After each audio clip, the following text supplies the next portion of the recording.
को एकाग्र करते हुए सदगुरुदेव भगवान के चरणों में हाजिरी लगवानी है।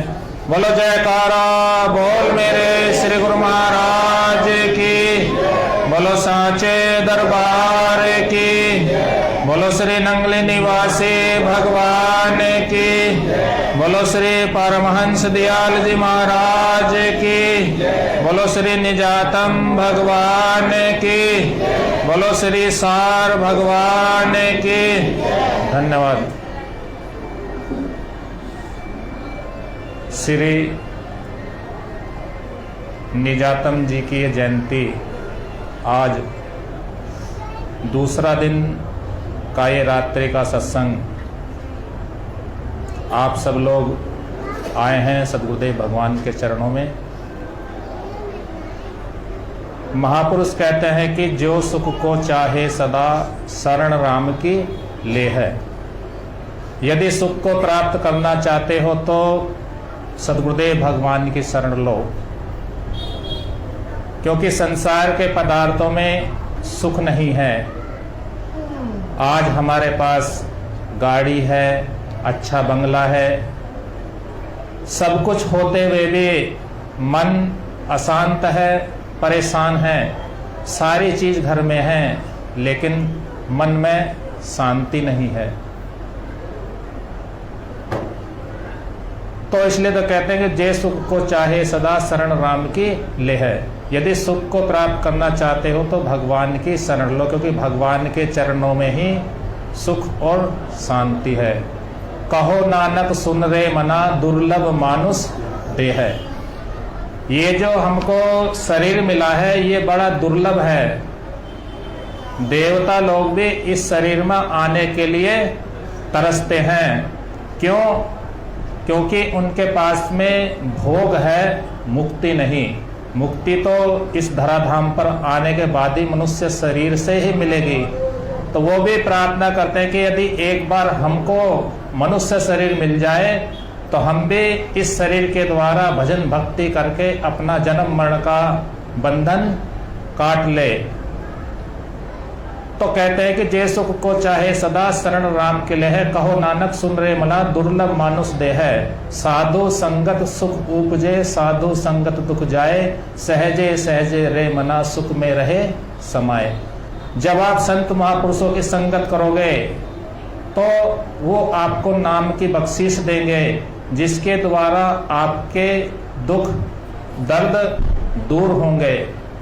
क्योंकि जब हम सत्कर्म करते हैं, गुरु महाराज जी के चरणों में आकर के पाठ करते हैं, स्वाध्याय करते हैं, चिंतन करते हैं, मनन करते हैं, ध्यान करते हैं, सुमरण करते हैं, तो हमारे अंदर जो विपदा आती है वो उसके प्रभाव से कुछ कम हो जाती है। हमारे जीवन में कुछ ना कुछ घटनाएं घटते ही रहती है, आप चाहे सोचो या ना सोचो।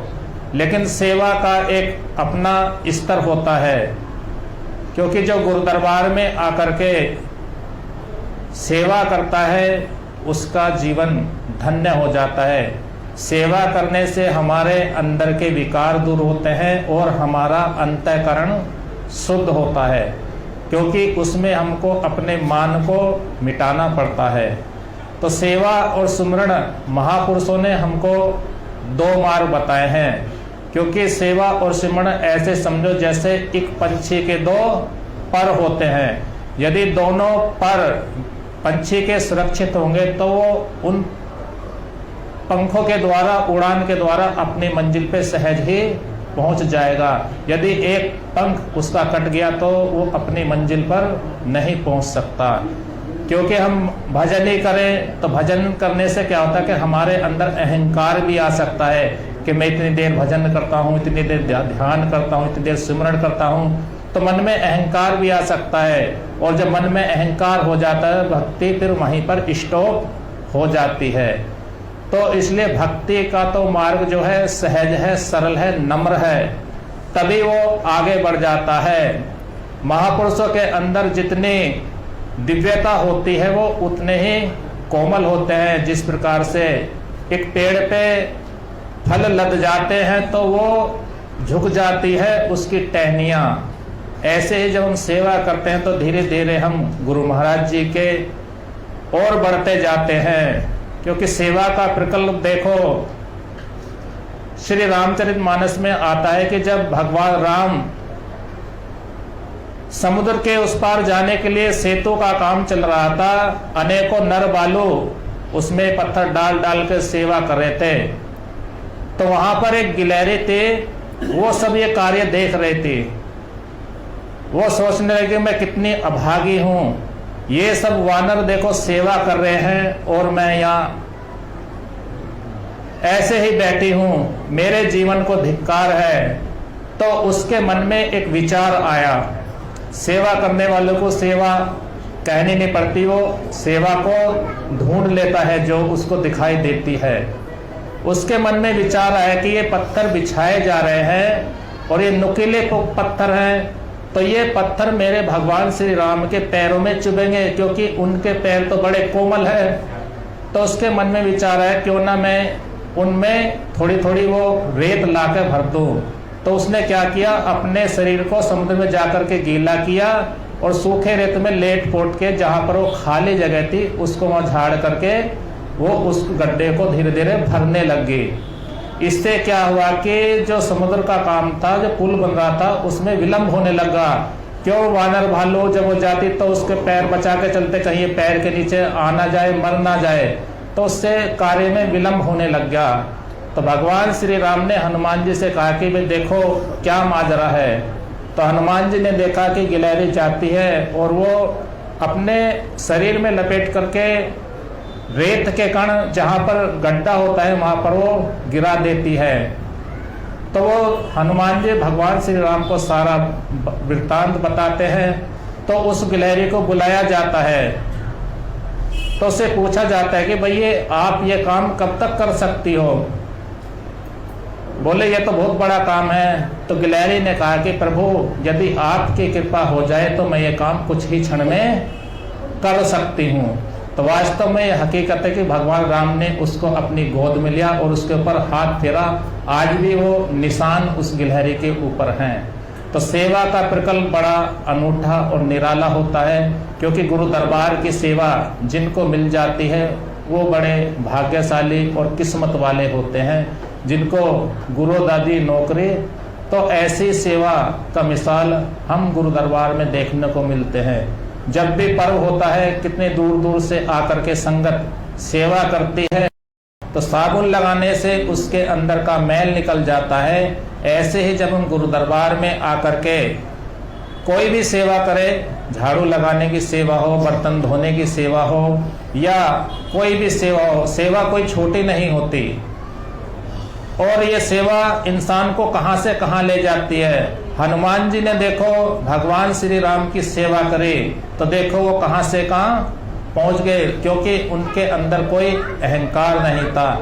जब समुद्र के उस पार जाने लगा तो सबने कहा कि भाई मैं तो यहाँ तक जा सकता हूँ, मैं तो वहां तक जाता हूँ। तो जामवंत जी ने कहा कि आपका तो प्रभु की सेवा के लिए अवतार हुआ है।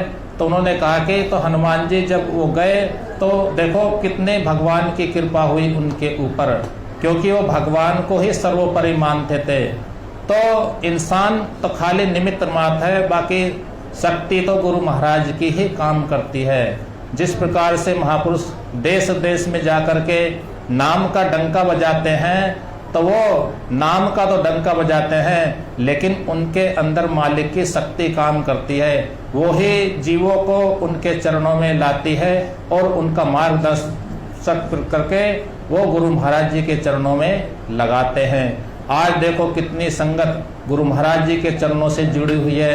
ये ऐसा वृक्ष जो बढ़ता ही जा रहा है, बढ़ता ही जा रहा है, निरंतर दिन रात लगे हुए हैं प्रयत्न में, पुरुषार्थ में, सेवा में, धर्म के कार्य में, और निरंतर ये पेड़ की शाखाएं दिनों दिन बढ़ती ही जा रही है, बढ़ती ही जा रही है। और उसका श्रेय जाता है पूज्य श्री स्वामी जी महाराज को, जो अपने शरीर की ना परवाह करते। शरीर फिर भी अस्वस्थ होता है, शरीर रेस्ट मांगता है, लेकिन नहीं, वो सोचता है मेरे गुरु महाराज का काम है, पता नहीं कब मालिक का बुलावा आ जाए, उससे पहले मैं जितने जन कल्याण की सेवा कर लूं, कुछ इस शरीर से हो जाए सेवा तो अच्छा ही है, वरना तो इस संसार को छोड़कर तो सबने जाना ही है, ये तो निश्चित बात है।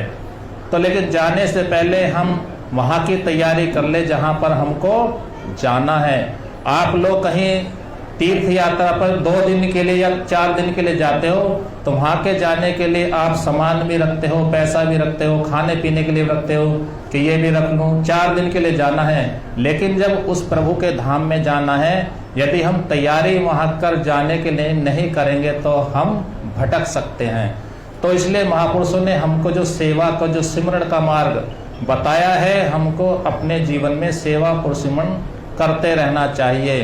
कहते कि सांस सांस में नाम जप, वृथा सांस मत खोए, न जाने इस सांस का आवन होए या ना होए।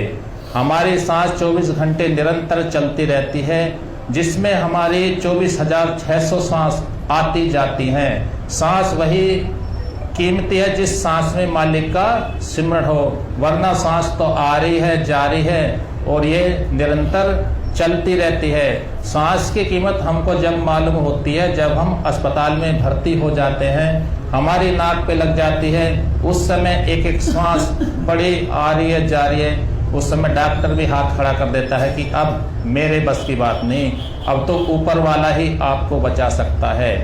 तो वो भगवान से फिर प्रार्थना करते हैं, तो तब हमको सांस की कीमत मिलती है, जिन सांसों को हम ऐसे ही गवा रहे हैं। सांस सांस में नाम जप, वृथा सांस मत खोए। तो सांस सांस में मालिक का सिमरण करना है, ध्यान करना है, क्योंकि सांस ही है। जब तक सांस है, जब तक शरीर है, जिस दिन सांस बंद होगी उस दिन जय राम जी की हमारी हो जाएगी।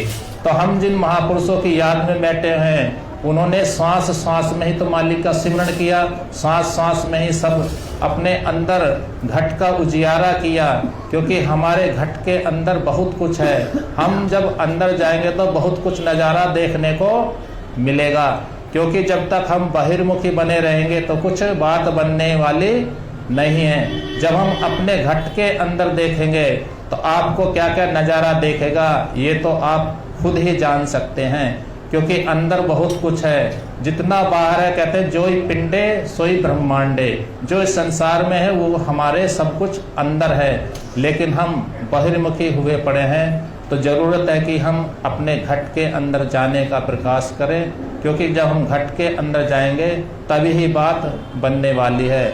जैसे मृग नाभि के अंदर कस्तूरी होती है, वो उसकी सुगंध ढूंढने के लिए जगह जगह फिरता रहता है, लेकिन वो उसको नहीं मिल पाती। ऐसे ही हमारे अंदर परमपिता परमात्मा विराजमान है, उसको हम प्रेम के द्वारा, सेवा के द्वारा, सिमरण के द्वारा, क्योंकि महापुरुषों ने कहा है कि कलयुग केवल नाम आधारा, सुमेर सुमेरी नर उतरे ही। कलयुग में नाम का प्रताप है। पहले लोग 1000 वर्ष तपस्या करते थे, यज्ञ करते थे, लेकिन कलयुग में हमारी आयु बहुत छोटी है, इसलिए कलयुग में नाम का प्रभाव है।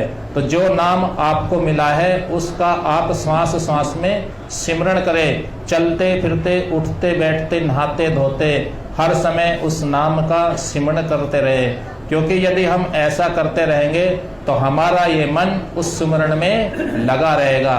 वरना कहते हैं कि खाली दिमाग शैतान का घर। मन का काम है संकल्प विकल्प करना, मन एक क्षण भी नहीं रुक सकता, वो भागता रहता है। तो इस मन को रोकने के लिए सिमरण की जरूरत है, जो हमको मिला है। इस मन को सांस सांस में उतारना चढ़ाना है, तभी हमारी बात बन सकती है। इसलिए जीवन में जो हमको मार्ग बताया है उस पर चलने की कोशिश करें और अपने जीवन को धन्य बनाने की कोशिश करें। आज हम जिन महापुरुषों की याद में बैठे हैं, कैसा उनका जीवन था, अलौकिक और दिव्य। एक ऐसा आदर्श उन्होंने प्रस्तुत किया कि मालिक की याद में ऐसे खोए कि जिसका वाणी के द्वारा वर्णन नहीं हो सकता। प्रेम के द्वारा उन्होंने अपनी डोर मालिक के चरणों में रखी, तभी तो कहते हैं कि जिन प्रेम कियो तिन ही प्रभु पायो, क्योंकि प्रेम के द्वारा भगवान बन जाते हैं और प्रेम ही है जो मालिक को प्रकट होने के लिए न्योछावर कर देता है। प्रेम में ही सब कुछ है, प्रेम से ही संसार चल रहा है और प्रेम में ही भगवान बंधे हुए हैं। वरना यशोदा में क्या ताकत थी उनको भगवान को खिलाने की। तो उनके अंदर ऐसा भाव, ऐसा प्रेम उड़ा तो वो भगवान उनके आंगन में खेले। तो ऐसी भगवान की दिव्य लीला आप सुनते रहते हैं। बस ये है कि जो गुरु महाराज जी ने हमको रास्ता बताया है सेवा का, सिमरन का, भक्ति का, ध्यान का, हम उनको अपने जीवन में अग्रसर करते रहे। इसलिए महापुरुषों ने जो हमको मार्ग बताया है उस पर चलने की कोशिश करते रहे। चलते रहेंगे तो हम एक ना एक दिन अपनी मंजिल पर पहुंच ही जाएंगे। यदि हम बैठे रहेंगे तो हम नहीं पहुंच सकते। कहते हैं कि चलती हुई चींटी उस पार हो जाती है, और यदि हम बैठे ही रहेंगे तो फिर नहीं पहुंच पाएंगे। इसलिए चलो, जितना भी चलो, चलते रहो। मालिक तो सब घट घट वासी हैं, तो आप चलते रहेंगे तो अपनी मंजिल पर अवश्य पहुंच जाएंगे। हम इस संसार में नहाने के लिए समय निकालते हैं और काम के लिए समय निकालते हैं, लेकिन हम भजन के लिए नहीं समय निकाल पाते। यदि भजन पे बैठते भी हैं तो हमारा मन नहीं लगता। क्यों नहीं लगता? क्योंकि हम निरंतर नहीं बैठते। देखो, हम शरीर को खूब अच्छा सजाते हैं, लेकिन हम जो आत्मा है उसको खुराक नहीं दे पाते। तो आत्मा की खुराक है भजन। आप जितना भी हो डेली सुबह शाम अपना मालिक के लिए बैठो, चाहे मन लगे या ना लगे। एक दिन ऐसा आएगा कि आपका ये मन गुरु महाराज जी के चरणों में लगने लग जाएगा। ऐसे एक बात दादा गुरुदेव महाराज से पूछा कि प्रभु ये मेरा मन भगवान के भजन में नहीं लगता, मैं क्या करूं? तो उन्होंने कहा था कि मन लागत लागत लागत है, भय भागत भागत भागत है, बहुत दिनों का सोया मनवा जागत जागत जागत है। तो ये मन जन्म जन्मांतर से इसको बहिर्मुखी होने की आदत पड़ी है। जब आप धीरे धीरे भगवान के ध्यान में बैठेंगे, उनके सुन, तो ये धीरे धीरे लगने शुरू हो जाएगा। इसलिए धीरे धीरे ही कोई काम होता है। हम ये ना सोचे कि हमको एकदम ही सारा हो जाए। मकान बनाते हैं तो धीरे नींव खोदनी पड़ती, तब जाके बिल्डिंग तैयार होती है। तो इसलिए कहते हैं धीरे मने सब कुछ होए, माली सींचे मूल को, वृक्ष फूले फले आगाए। तो समय का अभाव है, कोई त्रुटि हो तो मैं महापुरुषों से क्षमा चाहता हूँ। बस सेवा और सिमरन के अपने जीवन में उतारते रहे। बोलो श्री सद्गुरुदेव भगवान की, बोलो श्री निजा